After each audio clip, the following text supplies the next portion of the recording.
orang pinter itu orang yang tidak pernah berhenti belajar. Maka kalau kita kepingin pinter, jangan pernah berhenti belajar. Bisa enggak para santri itu ada di garda depan sebagai contoh? Ada di garda depan sebagai contoh. Tentu ini butuh jihad.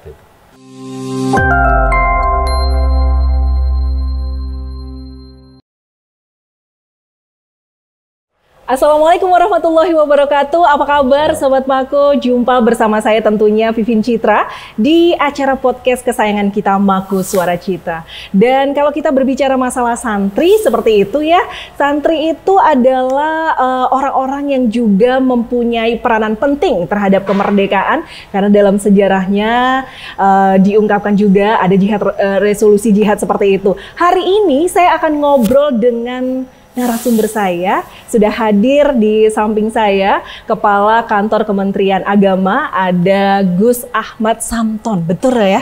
Saya nggak salah sebut ya, Gus? Assalamualaikum Gus. Apa kabar?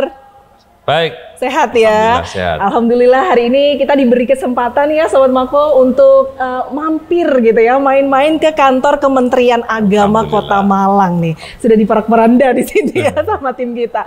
Oke Gus, mungkin sebelum saya ke tema kita hari ini berbicara masalah santri ya, karena bulan Oktober ini kan diperingati sebagai Hari Santri seperti itu. Tapi ada yang menarik untuk saya, dari dulu saya kalau lewat sini tuh selalu bertanya-tanya. Dulu ini kan Departemen Agama seperti itu ya, Depak gitu ya. Tapi sekarang beralih menjadi Kementerian Agama. Kenapa Gus? Ya semuanya departemen itu dikembalikan nomenklaturnya menjadi kementerian, sehingga kita juga ikut harus berubah menjadi kementerian gitu ya.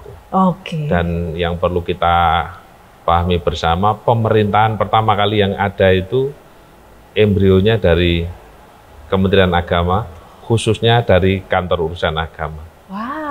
Nah, embrionya di situ berarti ya Gus ya? Di situ. Jadi kita masih menyimpan catatan pernikahan itu mulai tahun 1880 ada. Wow, lama sekali. Saya yakin di sini masih belum ada begitu ya, belum terlahir lah semuanya seperti itu. Gus, tapi ngomong-ngomong nih, yang menjadi penasaran, mungkin Sobat Mako yang ada di rumah juga sama gitu ya. Kementerian Agama ini sebenarnya ngurusin apa aja sih Gus di sini ini?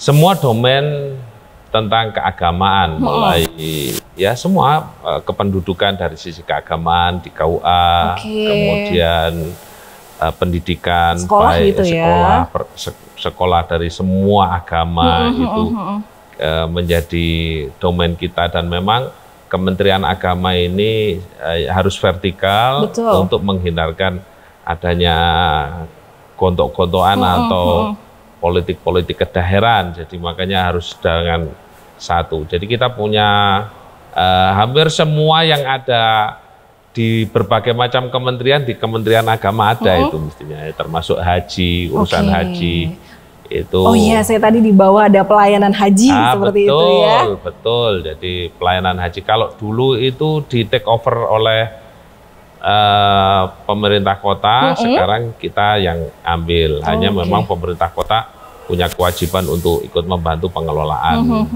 haji itu. Jadi kita di sini ada seksi PAIS, Pendidikan Agama Islam, itu mengurusi guru-guru agama yang di sekolah-sekolah umum. Kemudian ada PENMA, Pendidikan Madrasah, mengurusi madrasah-madrasah. Ada Bimas Islam, itu KUA dan sekitarnya. Kemudian ada PD Pontren, itu yang mewilayai pesantren, madrasah diniyah, dan TPQ, begitu. Terus juga ada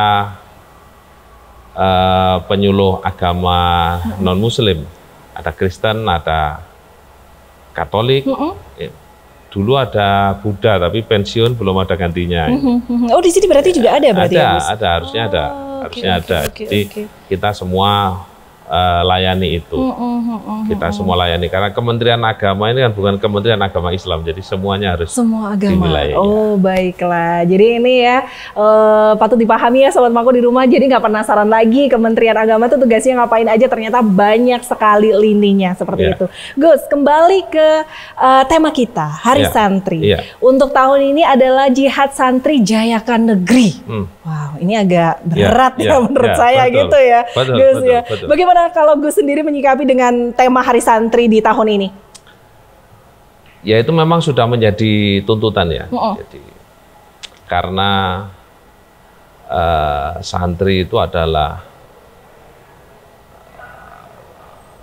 representasi perlawanan terhadap government era penjajahan. Jadi pusat-pusat perjuangan itu ada di pesantren-pesantren. Kalau kita menilik Pangeran Diponegoro, ada Hamid Rusti yang terkenal dengan basa waliannya itu kan juga santri. Jadi basa walian itu harus dipahami juga sebagai karya santri untuk memperjuangkan kemerdekaan. Jadi bagaimana kemudian sandi bahasanya tidak dipahami oleh pemerintah Belanda, kemudian bahasanya digunakan dengan basa walian. Dan dari sejarah panjang itu, maka kita punya kewajiban mempertahankan. Nah, mempertahankan ini yang tidak mudah. Jadi, meraih mungkin kita sudah, tetapi dengan berbagai macam kesuksesan ulama-ulama terdahulu, tetapi saat ini bagaimana kemudian mempertahankan? Bisa enggak para santri itu ada di garda depan sebagai contoh? Ada di garda depan sebagai contoh. Tentu ini butuh jihad. Katakanlah kita pernah punya wali kota santri, Pak Sutiaji kemarin, yang alumni pesantren. Kalau kita melihat sisi baiknya, kalau dari sisi baiknya, maka itulah representasi seorang santri, harusnya memang begitu. Tapi ketika ada nilai buruk dari seorang santri, tentu ini menjadi luar biasa, karena itu tidak pantas dilakukan oleh pesantren. Dan untuk menjalankan menghindari yang tidak pantas ini kan tidak mudah, makanya butuh jihad. Menjalani tidak pantas karena santri itu juga manusia, kiai juga manusia, pasti memungkinkan tergelincir. Tetapi tugas santri dan para kiai dan orang-orang Muslim, kita semua sebenarnya, bagaimana kemudian kita bisa menghindari perilaku yang tidak baik untuk menjayakan negeri kita. Jadi bisa enggak, ini sebentar lagi kita mau pilihan presiden, bisa enggak kita berorientasi memilih secara apa istilahnya Mbak, secara netral, memilih secara proporsional, mana yang kita lihat programnya apa sih, terus siapa, mungkinkah dia menjalankan, tidak kemudian hanya sekedar saya simpatisan partai A maka saya harus A, saya bisa simpatisan partai B tapi saya harus memilih B, tidak begitu. Tetapi bagaimana kemudian kita proporsional untuk membangun negeri inilah. Pada saat itulah santri harus ada di garda depan, mengedukasi, tidak kemudian mengedepankan politik identitas, tetapi kemudian ayo kita memilih untuk kejayaan negeri kita, bukan memilih untuk menyenangkan diri sendiri. Betul, saya setuju ya. Oke, mungkin terlepas dari tadi yang disampaikan oleh Gus Ahmad gitu ya, saya mau nanya, santri itu apakah memang mereka yang harus mondok gitu nggak sih Gus? Ataukah kan sekarang banyak ya sekolah-sekolah Islami, madrasah lah ibaratnya seperti itu. Itu kan juga banyak sekali anak-anak yang belajar di sana gitu. Apakah itu juga disebut santri atau hanya yang mondok saja yang disebut santri seperti itu? Memang awalnya begitu. Memang awalnya begitu. Santri itu orang-orang yang ada di pesantren begitu. Hanya kemudian beberapa tahun lalu saat peringatan Hari Santri, Kiai Mustafa Bisri menyatakan santri itu bukan hanya sekedar orang yang mondok, tetapi siapa saja yang mempunyai akhlak santri. Ya, akhlak santri itu ya orang yang punya orientasi ketuhanan terhadap segala interaksi yang dia lakukan, maka dia juga santri. Maka kalau dia punya orientasi yang baik dalam menjalani kehidupan, ya dia santri.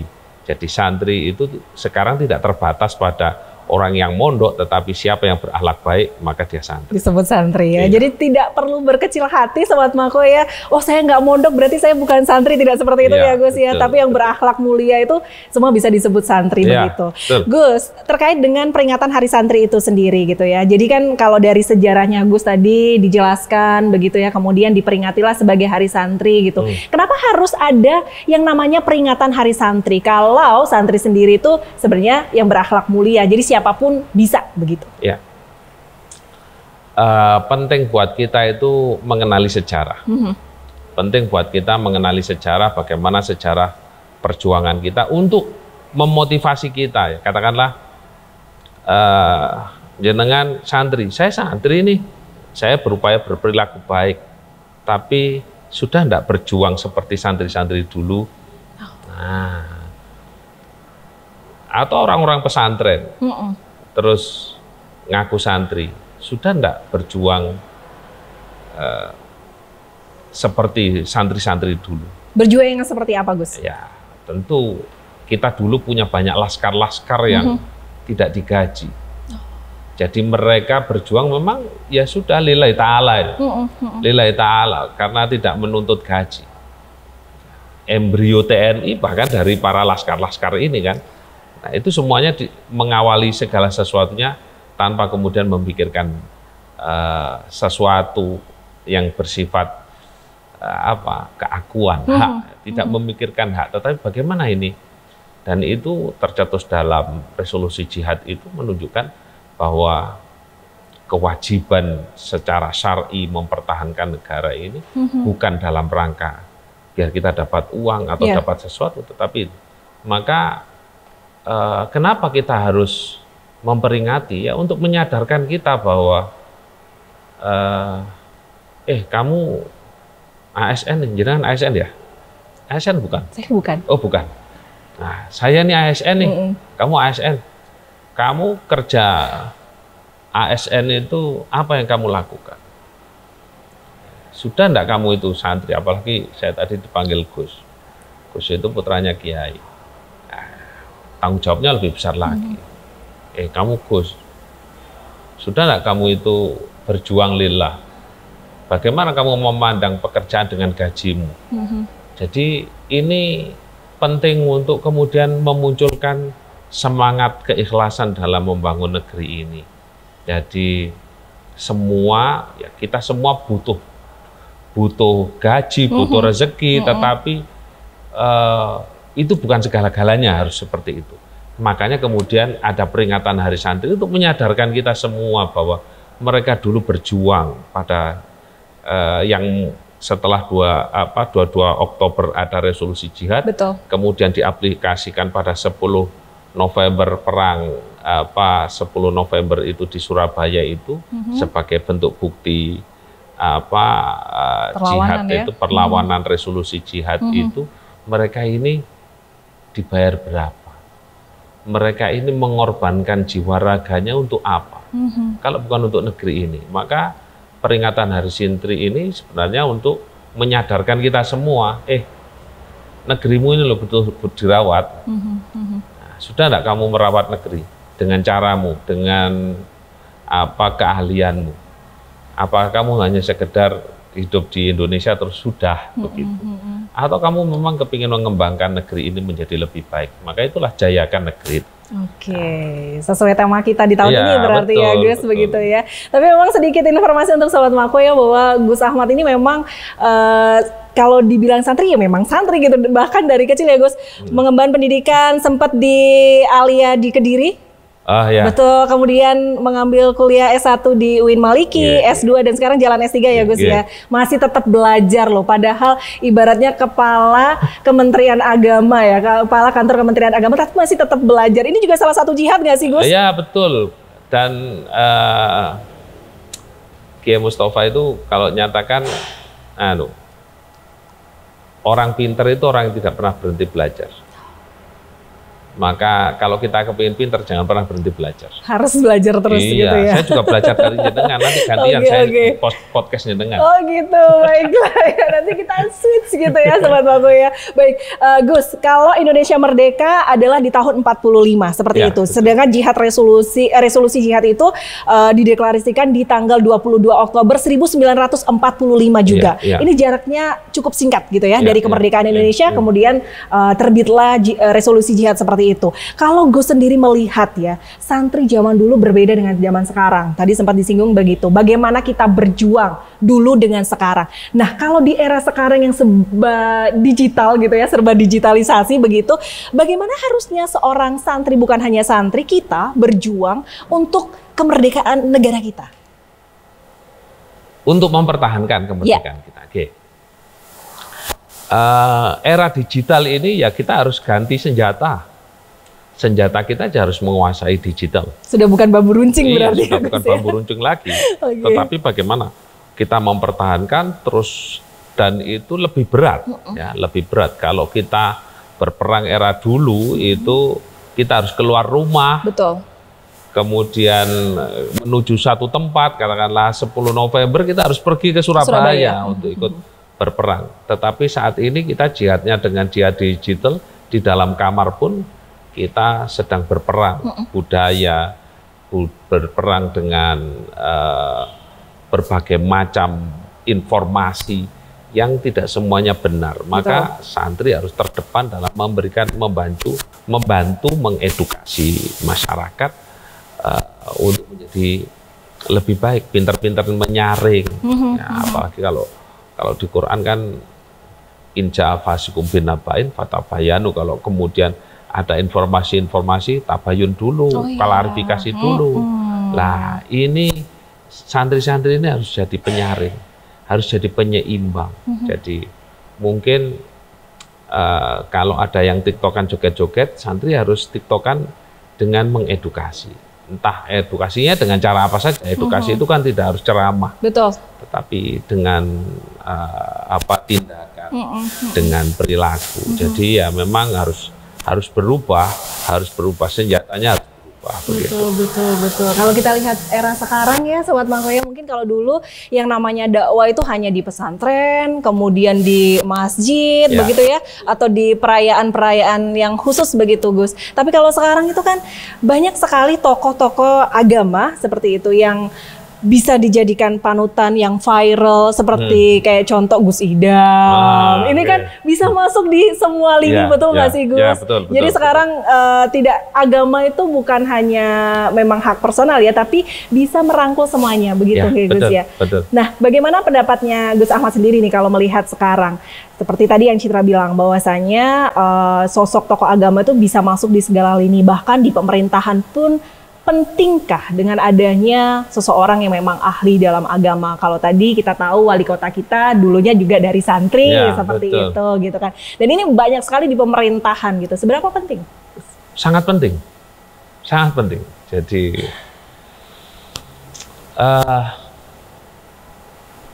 saya cerita sedikit ini.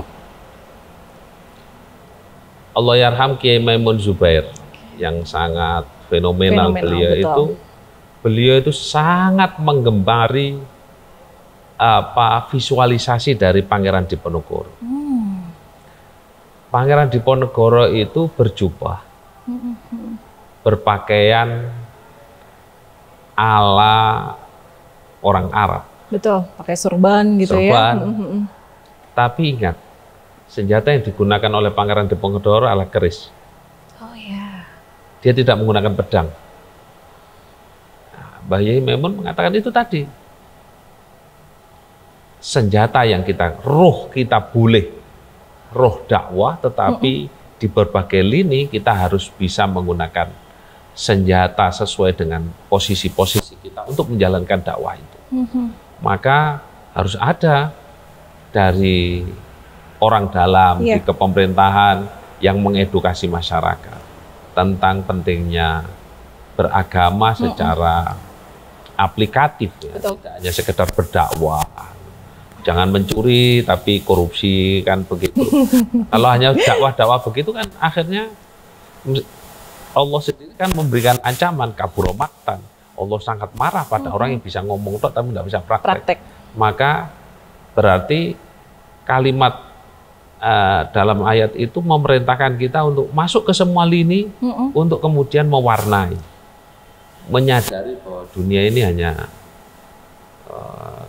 panggung kita untuk menuju Tuhan. Nah, dengan cara itu tadi, dengan cara kita berbuat yang terbaik.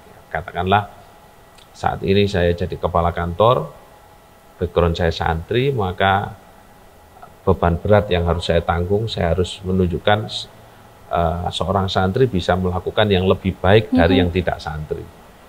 Nah itu, santri dalam tanda kutip itu tadi, orang yang perilakunya tentu akhlaknya akhlak sebagaimana akhlak yang baik. Semua orang, kita ini kan cuma diperintah amar ma'ruf. Kenapa kalimatnya bukan amar khair, Mbak? Kenapa? Khair itu kan artinya bagus. Tapi kita diperintahkan kalimatnya amar ma'ruf. Ma'rufun itu sesuatu yang diketahui. Artinya, amar ma'ruf itu kita diperintahkan mengajak menuju kebaikan yang kita semua sudah tahu itu baik. Semua orang tahu itu baik. Nah, maka tugas santri ada di situ, di berbagai lini. Jadi, orang tua saya dulu itu pernah berdebat dengan wartawan di pesantren Lirboyo waktu itu ketika ada seminar tentang jurnalistik pesantren begitu. Ketika itu orang tua saya bilang saya tidak percaya dengan wartawan itu 90% bohong. Ya karena banyak berita-berita yang hoax-hoax yang dimuat itu. Ya tentu memang kita sesuatu kan pasti dilihat bisa dari berbagai macam sisi. Kayak peci ini kalau dari bawah lubang, kalau di atas tertutup begitu. Satu hal yang menarik yang disampaikan oleh wartawan ini, beliau nyatakan, mohon maaf Kiai, kalau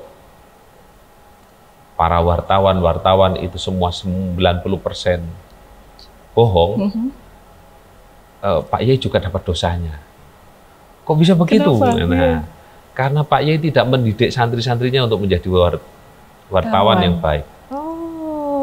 Nah, ini tentu berarti kita tetap harus dakwah di semua lini. Nah, dakwah harus semua lini. Maka tidak boleh kemudian kita membatasi santri itu hanya ngaji ala Gus Idam saja, enggak, tapi harus berbagai macam gitu. Berbagai macam lini ya, termasuk Mbak Citra ini begini nih proses dakwah juga. Ya, kan kita mewawancarai kemudian dilihat orang. Betul. Tidak harus kita penyampainya, tetapi dari dialog ini mungkin kita berharap ada orang yang kemudian tercerahkan kan begitu.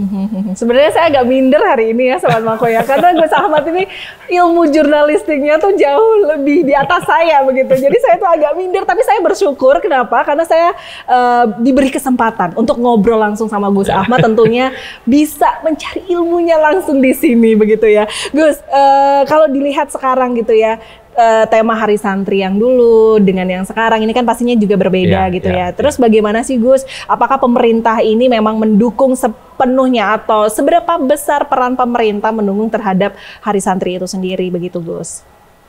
Ya, era pemerintahan sekarang ini ya kebetulan biar tidak diarani dukung-mendukung. Apapun siapapun pemerintahnya kita harus tetap mendukung semuanya. Pemerintah siapa saja kita harus tetap dukung. Dukung itu dalam arti kalau baik kita afirmasi, kita bantu. Kalau tidak baik, mari kita perbaiki bareng-bareng.